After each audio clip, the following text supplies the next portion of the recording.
नमस्ते दोस्तों, आज इस वीडियो में हम एक ऐसे स्टॉक के बारे में बात करने वाले जिसमें म्यूचुअल फंड एफआईज प्रमोटर्स की होल्डिंग काफ़ी अच्छी है और इससे अच्छा कंपनी का जो बिजनेस है वो काफ़ी ग्रोइंग बिजनेस है और जो बिजनेस है ना काफ़ी अच्छा बिजनेस है।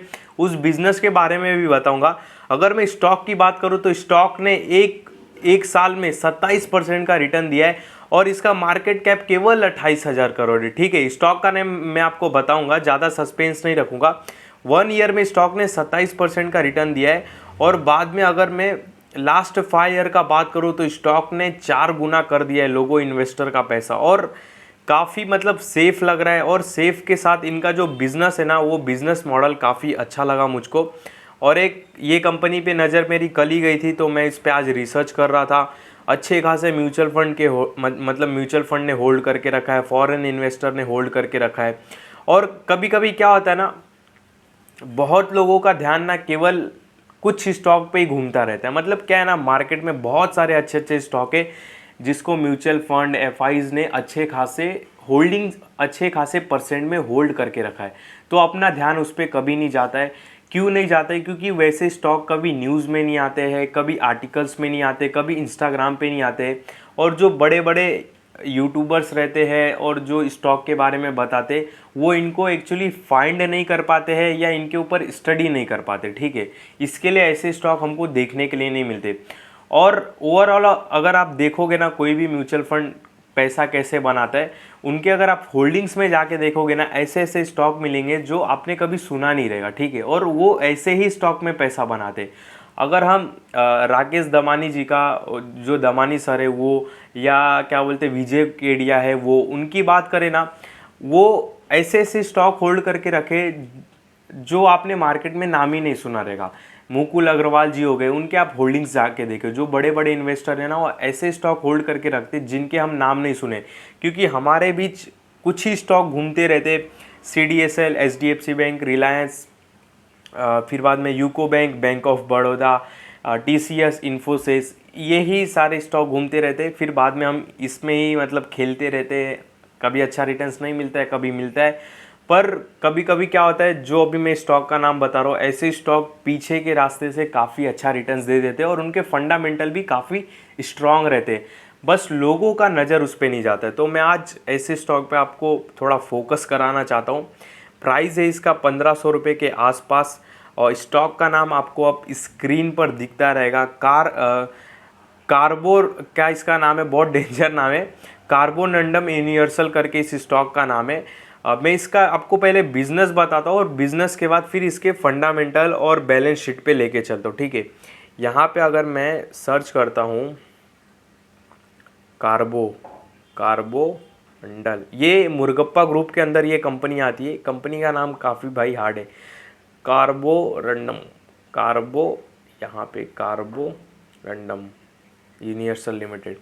ये मुर्गब्बा कंपनी जो साउथ की काफ़ी फेमस कंपनी, आई थिंक उसके ही अंडर आती है। यहाँ पे देख सके, हाँ है देखो, वो उसके ही अंडर आती है। मुर्गप्पा कंपनी काफ़ी फेमस है साउथ में, आपने एड्स वगैरह देखे रहेंगे।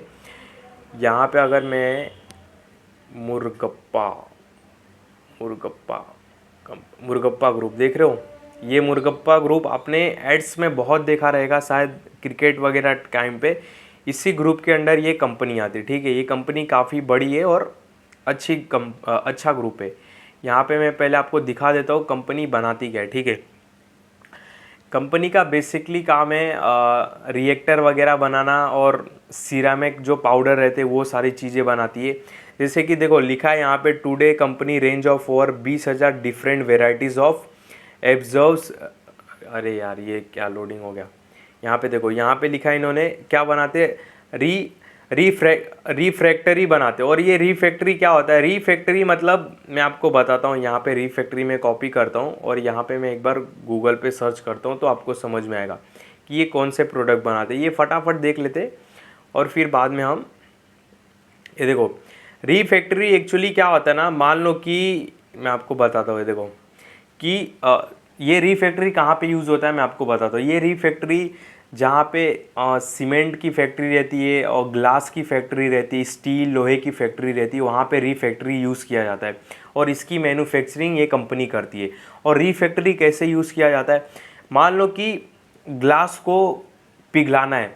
अब ग्लास को पिघलाना है तो काफ़ी मतलब ज़्यादा डिग्री मतलब यूज़ करना पड़ेगा, तब ग्लास पिघलेगा। या सीमेंट जब बनाते तो काफ़ी हीट रहता है, और जब स्टील भी रहता है जब उसको पिघलाते तो काफ़ी हीट रहता है। तो कोई भी एक चीज़ रहता है ना, मटेरियल, उसका हीट सहने की एक लिमिट रहती है। जैसे लोहा जो है, स्टील है, उसका भी एक लिमिट है, मतलब एक लिमिट तक वो सहेगा और उसके बाद वो लोहा पिघल जाएगा, ठीक है। पर ये जो रीफैक्ट्री है ना, ये रीफैक्ट्री क्या होता है ना, ये रीफैक्ट्री इसकी सहने की क्षमता अराउंड 1300 डिग्री के आसपास रहती है। तो मान लो कि ये देखो, आपको स्क्रीन पर ईंट दिखता रहेगा, ये रीफैक्ट्री ईंट है, ठीक है। तो ये क्या करेंगे, रीफैक्ट्री को जो रहता है ना, उसको ऐसे एक शेप में रख देंगे और उसके अंदर लोहा पिघलाएंगे, ठीक है, कि वो लोहा बाहर नहीं जाए, स्टील या सीमेंट या ग्लास उसके बाहर नहीं जाए। तो ये बेसिकली क्या काम करता है, एक कप टाइप का बोल सकते हो।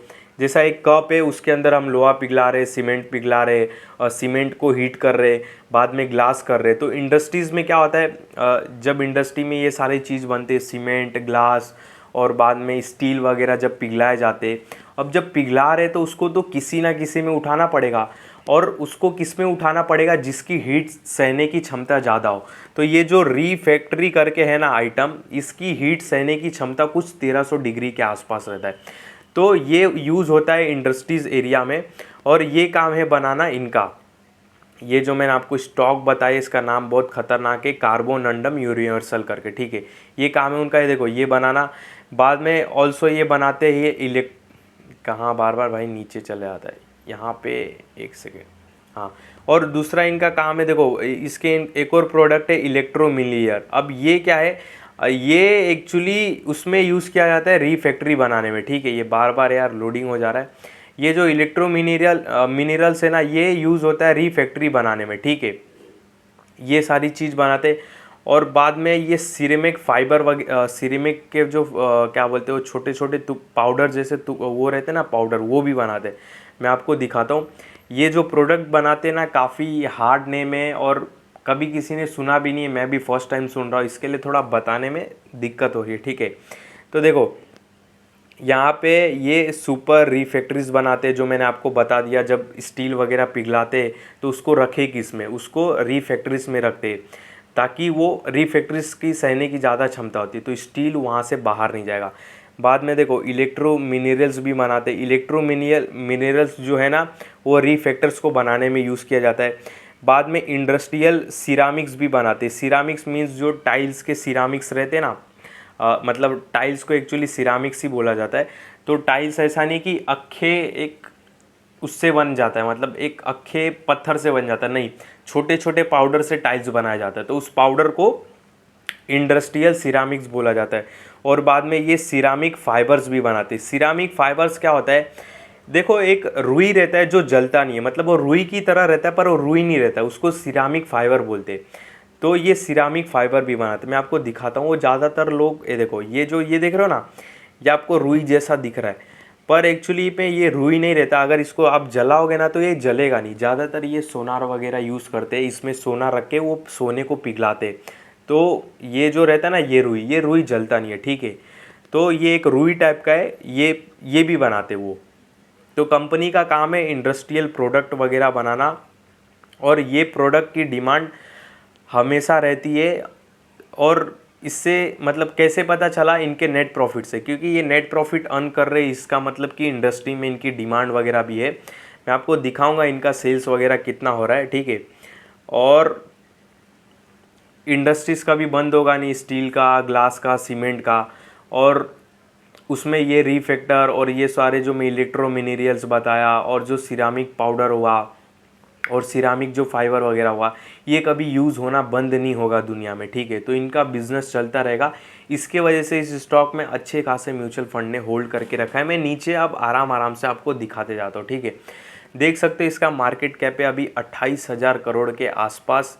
और यहाँ पे नीचे आते तो नीचे देख सकते हो कंपनी का ROC है 20, और नीचे यहाँ पे आते तो ऑल टाइम हाई प्राइस है इसका 1841, और अभी ये चल रहा है 1500 के आसपास। तो देख लो भाई कितने डिस्काउंट पे मिल रहा है। और अगर प्रमोटर्स की होल्डिंग बात करूँ 41% की, मैं आपको इसके ईयरली नेट प्रॉफिट पे लेके चलता हूँ। कंपनी एक टाइम पे 90 करोड़ का नेट प्रॉफिट करती थी, जो कि आज बढ़कर कंपनी अराउंड 500 करोड़ के नेट प्रॉफिट पर बैठी है। तो सोच सकते हो कि नेट प्रॉफिट में कितना अच्छे तरीके से ग्रो होता हुआ दिखाई दे रहा है। अगर 2020 में, मतलब मैं पिछले 4 साल में भी इनका बिजनेस की बात करूँ तो 2020 में अराउंड 275 करोड़ के आसपास का इनका नेट प्रॉफिट था, जो कि अब बढ़ के 500 करोड़, यानी कि ऑलमोस्ट 4 साल में इनका नेट प्रॉफिट डबल होता हुआ दिखाई दे रहा है। ठीक है, सेल्स भी बात करूँ तो एक टाइम पे ये 2000 करोड़ के सेल्स पे बैठे थे, आज अराउंड ये 4500 करोड़ के ऊपर का सेल्स क्रॉस कर चुके हैं। तो सेल्स, रेवेन्यू, नेट प्रॉफिट काफ़ी अच्छा है, मस्त है, डिसेंट है, आरओसी अच्छा है, मार्केट कैप अच्छा है। नीचे आते तो देखो कंपनी पूरी कर्ज मुक्त है, कंपनी को केवल बिजनेस करना है, मतलब कंपनी के ऊपर कुछ भी लोड नहीं है, केवल अपने बिजनेस पे फोकस करना है, और जो कि कंपनी काफ़ी अच्छी तरीके से कर रही है। यहाँ पे देख सकते हो कि बोरोइंग इनके ऊपर, यानी कि कर्जा इनके ऊपर 172 करोड़ का, पर इनके पास रिजर्व भी पड़ा है अराउंड 3000 करोड़ के ऊपर का रिजर्व पड़ा है, यानी कि डेप्ट फ्री कंपनी है। यहाँ पे आते तो इन्वेस्टमेंट करके रखा है 172 करोड़ का। फिक्स असेस्ट में जाते यहाँ पे, सॉरी अदर असेस्ट पे जाते तो देख सकते हो एक्स्ट्रा कैश भी पड़ा है इनके पास 550 करोड़ के आसपास का, यानी कि कंपनी अच्छी खासी कैश रिच है। और मार्केट कैप भी इसका 27 कितना, अराउंड 28-27 हज़ार करोड़ के आसपास है, यानी कि ये एक स्मॉल कैप की कंपनी है। ध्यान देना, कंपनी कभी भी स्मॉल कैप से मिड कैप से लार्ज कैप बनती है। और यहाँ पे मैं आपको अब सबसे इंटरेस्टिंग पार्ट में इसके प्रमोटर्स होल्डिंग पे लेके चलता हूँ। ठीक है, प्रमोटर्स ने 41% होल्ड करके रखा है। ठीक है, यहाँ पे अगर देखते तो ये प्रमोटर्स ने 41% होल्ड करके रखा है। एफआईज ने 12% के आसपास की होल्डिंग की, और रिसेंटली एफआईज ने अपनी होल्डिंग बढ़ाई है। ठीक है, और बाद में यहाँ पे डीआईज में आते तो डीआईज ने भाई 28% होल्ड करके रखा है, 20.5%, जिसमें से एसबीआई वाले हैं, और बाद में कोटक वाले हैं, कोटक महिंद्रा ट्रस्टी है, अब बाद में निपॉन लाइफ इंडिया ट्रस्ट है, फिर बाद में एचडीएफसी म्यूचुअल फंड्स है, फिर बाद में एक्सिस म्यूचुअल फंड्स है, फिर बाद में नीचे भाई फ्रैंकलिन इंडिया है। तो इतने बड़े बड़े म्यूचुअल फंड ने इसको होल्ड करके रखा है, तो काफ़ी अच्छी बात है। पब्लिक की भी बात करूँ तो पब्लिक के पास केवल 16-15% के आसपास की होल्डिंग है। तो भाई होल्डिंग्स वगैरह सारे चीज़, बिजनेस वगैरह मस्त अच्छी तरीके से चल रहा है, बहुत मतलब अच्छा है। ठीक है, कोई भी दिक्कत नहीं है, मस्त है। ठीक है, यहाँ तक सारी बात ठीक है। कंपनी में एक भी नेगेटिव पॉइंट नहीं निकल के आता है, जिसके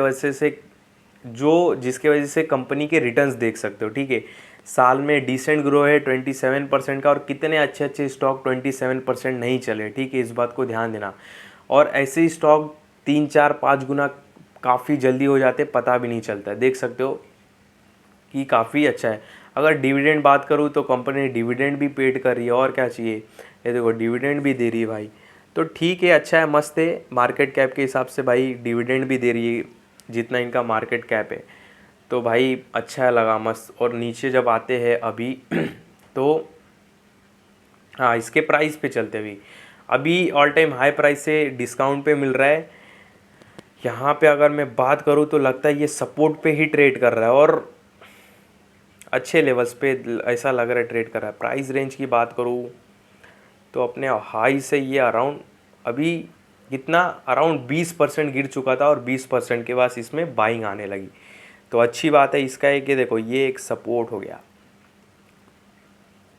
सपोर्ट, और एक ये भी सपोर्ट बोल सकते हो। ठीक है, एक ये भी सपोर्ट लगा सकते, तो इसका देख सकते हो 2 स्ट्रॉन्ग सपोर्ट काफ़ी निकल के आ गया। मतलब 1500 रुपये का स्ट्रॉन्ग सपोर्ट है, और स्टॉक भी 1500 रुपये के लेवल्स पे ट्रेड कर रहा है।